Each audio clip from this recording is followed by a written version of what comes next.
These are the lowdown with Black Veil Brides. First time that you've been on the main stage. How did it go? Was it a step up from last year? Yeah, to be honest with you, I mean, I think that for us, just in terms of playing a longer set, having production, having the whole stage to ourselves, like we played last year in the rain on Sunday on the second stage, and nothing against that because we were a band that didn't even have a record out yet here.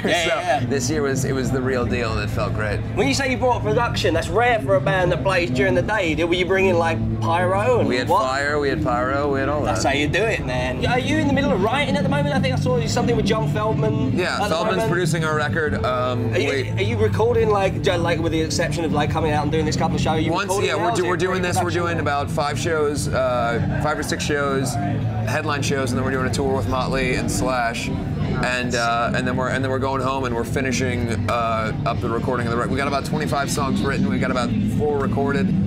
It's gonna be good. How's the new material sounding in comparison to the first 2 records? It's more to our Black Veil Brides. Yeah, it's more Black Veil Brides. Honestly, very non-committal. I will say this: it's a little bit more towards our punk rock roots. The reason I got into doing the things that I do is because of Dave Vanian and the Damned, because of the Dead Boys, because of Christian Death. Like these are the bands that meant the most to me when I was a kid. So it's just like when you rail off those bands, it's like I can't hear any of those in the first 2 records. So to be like, well, then you're not listening. Then you're not. Oh, really? We always say that about everybody. We're like, you're not really listening to our music. I've never heard the Damned in Black Veil Brides. If it wasn't for Dave Vanian, I wouldn't be in a band. If it wasn't for Stid Baders, I wouldn't be in a band. Hey. So if you don't hear that, then that's your problem. No, that's fine. I'm happy to not hear that. So, can I get you to pick a number from 1 to 11 on our random question generator? Okay. 6. Number 6.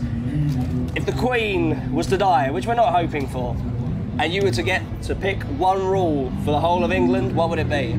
I got one. If I had one rule for all of England, it would be that every time we come here, I could quit hearing the sentence, "for you Americans." Put it into context. All right, so a friend of mine works at one of the magazines here. He lost a bunch of weight. And I go, "How much weight did you lose?" And he goes, "Oh, I gotta think about it. What would I make it for you Americans? Just tell me how much weight." I know that it's stone and everything. I know the equivalents. You know the metric system. You don't need to make me feel like an idiot because I'm American.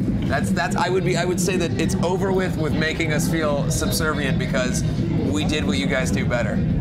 Wow, he took it at polarizing people even more. Black Veil Brides on the lowdown.